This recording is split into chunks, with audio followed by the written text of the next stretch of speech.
hairdresser exactly what you want isn't always easy. That's why I wanted to make this video for you guys so that next time you go to the salon and you're trying to express what you want them to do to your hair, you'll know exactly what you're talking about and be able to explain it so that you get exactly what you want every time.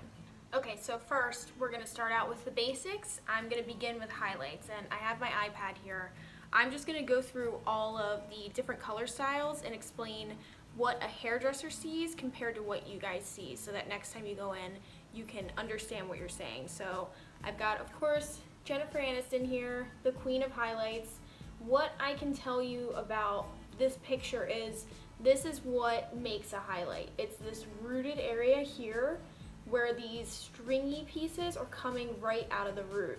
And this was in fashion for a really long time. Now it's kind of changed and I'm going to show you the difference, but if you want a standard highlighted look, this is what you're going to ask for, and this is the type of result you're going to get.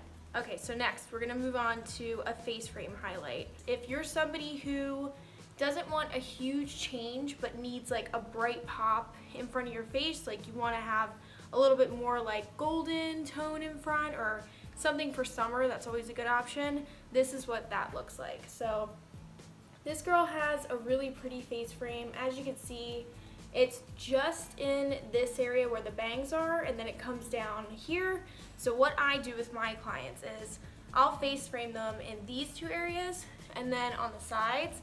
So if they have longer hair, it's going to be face framed like down here, but if it's shorter, it's mostly going to be the bangs and right underneath. So this is a more dramatic version of a face frame. So this is what like Sarah Jessica Parker does. She's pretty famous for this. I personally think it's a little too much. I'm not into like how high up this bright piece goes. I think it starts to look just a little bit too fake for me, but some people might really like this. I would probably blend this root a little bit, just myself, just so it looked a little bit more natural, but I'd say this is like the extreme version of a face frame highlight. So next we're going to move on to lowlights, which are like my favorite thing to pretty much take someone who's blonde and they want to make their hair look healthier, make it look more blended, and kind of give them like an updated look. Lowlights are my go-to. And this is what lowlights look like. So you can see her hair is mostly blonde everywhere. So I would do this mostly on anybody with like lighter hair that wants to have more dimension. What dimension is this deeper color here with this lighter color in between.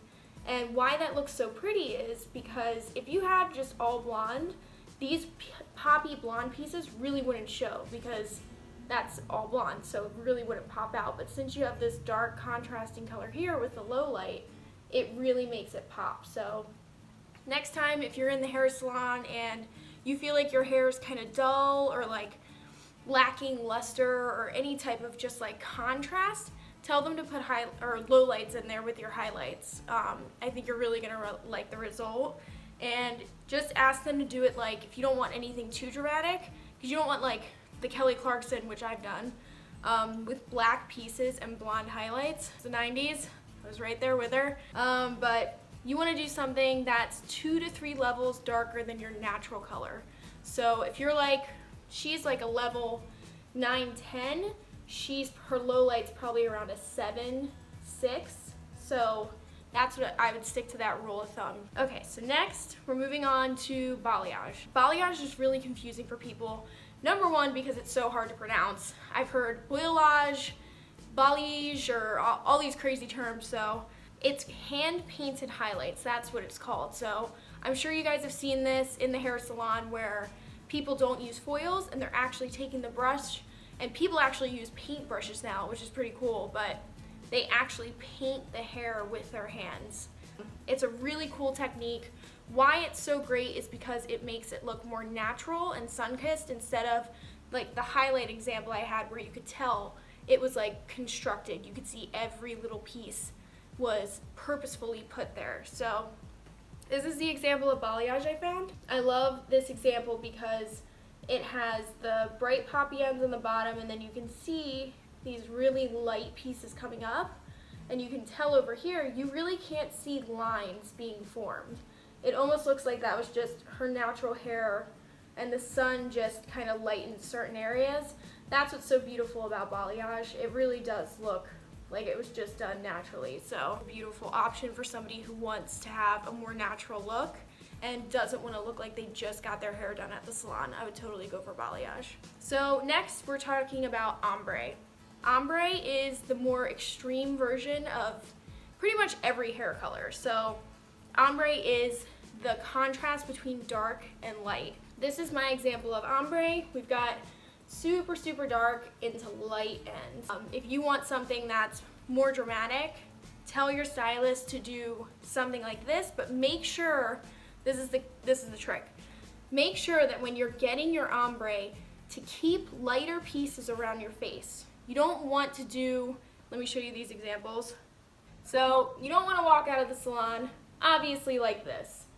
That is a really, really bad ombre. That's pretty much called a dip dye. So explain to your stylist that when you do get an ombre, you want it to blend. You don't want it to just be actually two different colors. Make sure that's not taken in a very literal sense. I always keep my clients' front pieces out and I'll blend this area so it's lighter into the darker, and then everything else I keep dark back here. So just make sure if that's what you want, explain that and just say, but I want it to be blended, but I don't want the highlights to go up here. Just tell them that. Next we're gonna do Sombre. So this is newer, this has come out recently. It's my favorite style out of all of them. Pretty much what a Sombre is a subtle ombre. So when you go in and you really like the dark contrast, but maybe you don't want something that dramatic and that like two-toned and different, Sombre is your way to go. So this is my example of a Sombre. What the difference is there's actually highlights blending up into it, and as you can see, it still has like a dark blended root, but you can tell like these go up further than an ombre, but they don't go as high as balayage, and they don't do the same thing as highlights. So Sombre is what I usually do for my sombres. I'll full highlight somebody and then I'll do a root smudge on them. I'm going to explain root smudge in a second, but that's how you create this Sombre look. You get those really pretty poppy highlights everywhere, shampoo them really quick, and then you put a deeper tone on top of that root and you smudge it down, and that's going to bring down the top of those highlights but not completely take them away. That way you get this really pretty blended, like rooted natural look without being too dramatic. So this is easy. Touch-ups, I'm sure we all know what this is. I just wanted to explain it anyway. Pretty much anybody who has, you know, your silvers growing in or any type of color, like line of demarcation, that's what we call it. If I had like totally black and my hair is like a light brown, my light brown would start to grow in, that's when you're gonna need a touch-up. So when you go in and you see that, just ask your stylist, say, I need a touch-up. Okay, so here's the root smudge. And it's pretty much very similar to a Sombre. I just wanted to show the example of how the highlights are in there. You can tell how bright they are. And then they went back over and did this really dark color over top. So if you're looking for something like that, which a lot of people like, because when your natural hair color, which is usually darker than this platinum blonde color for most people, they want their darker natural root to grow in more naturally. So that's when I'll do this on my client. I'll do this root smudge because when their natural root grows in, it's gonna blend much more seamlessly than actually having like stripy, kind of constructed highlights slowly growing out. And you'll see that line, that perfect line, right where the highlights used to be. All my highlight girls know what I'm talking about, and it drives you nuts. I know it used to drive me nuts. So this is a great option for you girls if you're like, man, I want to switch away from highlights and I want to do something that's so much more easy to maintain. Like, this is your go-to. Just ask your hairstylist to do a little root smudge. If you don't want something so dramatic, like this is really dark, I would go for, again, like a hair color level that's 2 to 3 levels darker than your blonde. So her blonde here is about probably 10, 11, like it's really light. So she could go for a root smudge that would look more natural, like maybe 8, 7. This is about a 4, I think. So this is really dark, this is dramatic. But that's what I would go for if you're looking for something natural. Or just tell your stylist, do a root smudge that's exactly my hair color, my natural root color, and you'll be good to go. Okay, so next we have toners. So toners are, there's a million different types of toners. You can use toners to color correct hair. You can use toners for, like I do color melts. It all kind of depends on what you need for your hair. So pretty much what we've got an example of here is, see how this blonde is really yellow? Pretty much you would put a toner on her hair to help take out this yellow tone and get to a more icy blonde tone. So she had, what I would use on her hair for a toner, if you came in and you had this color, I would use something that's violet based, because yellow and purple are on opposite ends of the color wheel and they totally cancel each other out and neutralize each other. So if you see like purple go on your hair or blue, that's what we're doing as hairstylists. We're saying, okay, the color that's on your hair right now is gonna counteract this color and make it neutral. So next I have glaze, gloss, or all over color. Salons say this a million different ways, but overall it's just refreshing your entire head of the color that you used to have. So the example I have here is this girl right here. See, she has like kind of this brunette color, but it's really like doesn't have any luster. It's not shiny. Like it really needed just like a pick-me-up. And after she was done her glaze, like it's much shinier. It has that color reinforced back in there. And this is super easy to get done. This also is pretty much like a toner, like same amount of time. Glazes and glosses are usually 30 to 45. Toners are usually 20 to 30. So they're really not like a big time commitment and they make a really huge difference. So if your hair feels like it's just like dingy and not shiny, go in and get just an all over gloss or glaze and you'll be super, super happy. You don't always have to get permanent though. I personally, if I were you, I would stick to either demi or semi glosses or glazes unless you know you're gonna be sticking to that color for a really, really long time. A lot of people will use permanent, but just make sure it's something you're very committed to, because as soon as you wanna lift your hair color and you've been doing permanent, layers upon layers of permanent on your hair, it is very, very difficult to get a different color easily. It's possible, but it's really, really difficult. So if you want to go in and do that, ask for a semi or demi glaze. Next, I'm going to talk about color correction, because this is also, I feel like, a confusing term for a lot of people, because it's a million different things, because everybody has different hair. So I have an example here. These are the 4 stages of this girl's color correction, and this is pretty darn true. If I lifted her all over, it would absolutely turn to this orange color. And what's happening is when you're lifting this color off, it's revealing all of the colors and layers of color that you've put on your hair. And that's why hairstylists, like, I will not book somebody for this unless I've had a full consultation with them and I have to literally like dig through their past and figure out like, what have you done to your hair? If you go into a salon and you want something from here to here, get ready to, number 1, be in the salon for a really long time, and number 2, it's really expensive. And we're not trying to make it expensive as hairstylists, it's just so much lightener or color, there's like color removers too that we can use, and it also just, sometimes your hair just will not pull to a pretty color. I've had girls come in, the highest developer I possibly could have with lightener and Olaplex, and I've taken off the foil and it's bright red, and there's nothing I can do, because as soon as I pull on their hair and it starts to kind of feel like it's gonna break off, I'm like, no way, I'm not touching it anymore, because I'd rather have your hair be safe than anything happen. So if your stylist is doing your hair and tells you like we can't push it anymore, just listen, because I didn't listen before and my hair melted off. It was terrible.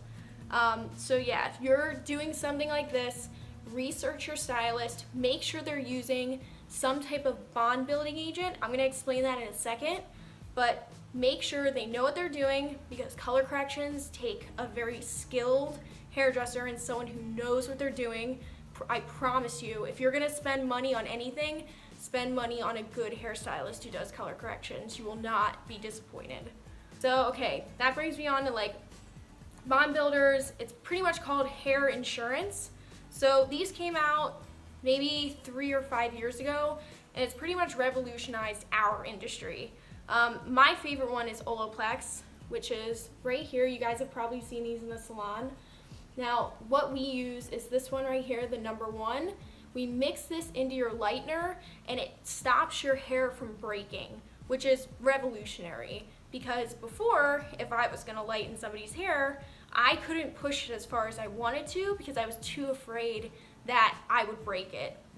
Now, when you put this in the lightener, it totally protects your hair. I can lift it at least 3 to 4 levels lighter in one session, which is amazing, and your hair feels great.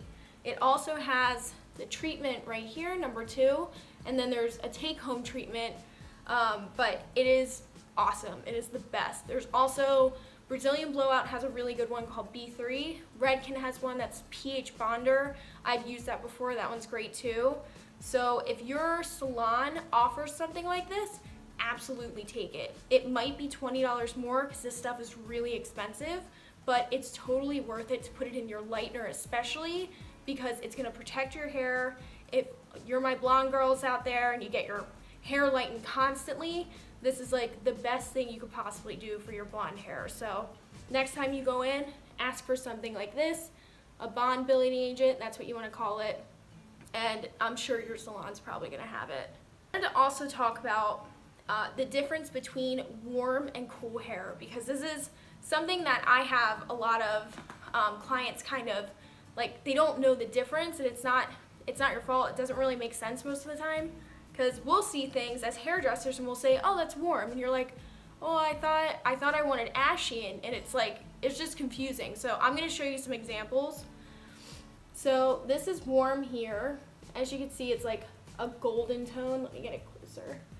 So it's really golden, and you can tell it like makes you feel warmer when you look at it. That's the best way I can describe it.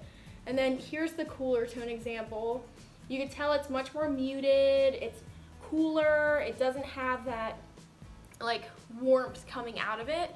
That's the difference between cool and warm. And what you can also remember is cool hair is usually a blue or violet background. So when I do blondes who want to be cooler or ashy, I'll use blue, I'll use violet, or I'll use like a silver titanium to get them really ashy. Warm is obviously like gold or orange, or even like you can do like a little bit of a peach or apricot color to like put underneath to get that golden blonde color in there. So next time you go into the hairdresser, always bring pictures of what you want, and then tell them, like, if there's a picture that has like 6 different colors in it, so she has like a ton of different tones in here, I always ask my clients, I'm like, what do you like about this picture? Like, exactly what do you like? And if you point to this root, I'm gonna say, okay, that's warm. But if you pointed to this, I'm gonna say, okay, that's cool. So just bring pictures and ask your stylist what they see, and you both just like work together on that, because communication is everything when you're getting your color done. So I'm just gonna show the brunette. So here's cool, here's warm. You can see this is like a warmer tone right here. It's kind of more golden, has like a warmer feel to it. This is more neutral. So this is the warm and cool version for redheads. You can see here, this is more like neutralized. It kind of looks like a blue-red. And then this is definitely more golden. Like, you can see the yellow and orange in there, and it feels much more like rosy and warm. So next, I wanted to talk about vivid colors, because I wanted to explain when you go into your hairdresser how a vivid hair color process works. So I used to be silver lavender, and my sister took me from super dark to lavender, but it took a pretty long time and my hair went through some craziness. But what I want to show you is how light you have to get to make this color stand out the way it's standing out. And this is just one example. There's a million types of vivid colors. There's pastels, there's silver, blue, green, there's so much. But for the most part, we have to get you very, very light. So if you're a person who comes in and has super dark hair and you want to be all over light to get that vivid color, that's a color correction pretty much. And what you also need to know is vivid colors do not last that long, so they're a really big investment. I always recommend my clients like spray in color for at home, or I'll mix them like a bottle of the actual color in conditioner to take home with them. So see if your stylist would be interested in recommending a spray on color at home. I'll link those down below so you guys can see what I recommend. There's also color infused shampoos that can help keep your color too. So I'll link that stuff down below for you. But I just want to explain like how pretty much like these are very, very high maintenance colors. That's what I call them. And that's what I tell my clients. Like if you want a look like this to last, it's gonna take a lot of time in the salon and it's gonna take some serious money. So it's good to invest in this stuff because you don't want to go to someone who doesn't know what they're doing, but at the same time, just be ready to sit in the chair for a lot of time because we have to bleach you all evenly on the entire head. And then when you do apply this, usually it doesn't stick the first time. Usually it needs to be applied at least 2 to 3 times for your hair to finally start to grab it. And even then, it needs to be reapplied like every 4 weeks. So I wanted to explain that to you guys so you can understand the vivid colors a little bit more. So I feel like I've covered everything. Please let me know if you guys want me to talk about anything else. I'm gonna do one of these for hair cutting next so you guys can help describe what you're saying for hair cutting, because I know that's like a whole other thing and I already feel like this video is really long. But please leave me comments below. Let me know if you guys like this video, if you have any other questions, and give me a like if you guys like this video, and subscribe if you'd like to see more. I really appreciate it. And yeah, I'll see you guys next time. Have a good day. Bye.